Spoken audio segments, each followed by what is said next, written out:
it seems like a new leadership is emerging in your party, almost as a sub-party. You, Liz Cheney, Mitt Romney. Do I have this right, that this is now a wrestling match for the party? Yeah, I think you really do. And I think we have to be honest about that. I mean, it's one thing, everything that happened up to the election. We hit a whole new level after the election with this talk of stealing an election and then decertifying an election. And of course, that culminated in January 6th. And my hope was watching an insurrection would be the thing that would kind of be the Friday morning, you wake up Saturday morning after a Friday night bender and go, what did we do?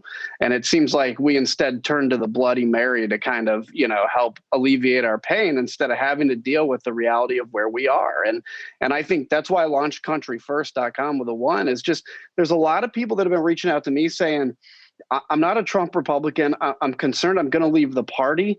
Where do I go? And it's just creating, the main purpose was the message, which is like coming to terms with where we are, what the history of this party is that's good, and just giving people a spot to go so we can start this movement to take it back. I think there's a lot of Republicans that supported Donald Trump in the absence of, they're not going to support Joe Biden or the Democratic Party. They like some of the policies. That's fine.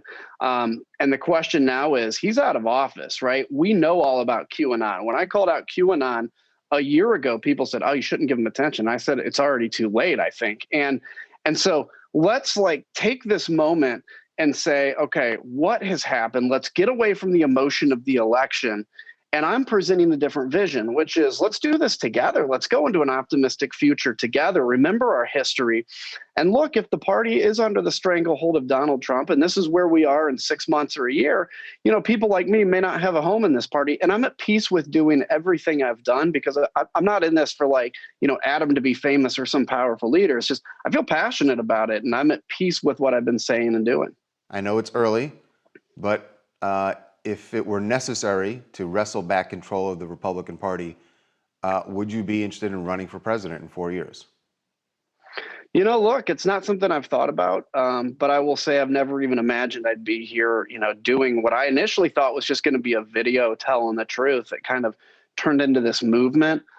So you never know, but I do know that this party and the way it's tracking right now is not my Republican Party, and my Republican Party has a pretty rich history of doing good things, and that's what I'm going to fight for. But right now it's literally a day-by-day movement, because I don't even know where this thing goes. So as they say, they're saying there's a chance, and a pretty good one. Well, no, I mean, look, it's not what I'm looking for, but I would never rule anything out, because if I'm the only one saying stuff out there and there is a movement, I mean, if I can save my party, I'll do whatever I need to do to save it. But I'm certainly not looking that far into the future. Well, we're taking that as a maybe. It's a strong maybe. We'll just say strong maybe.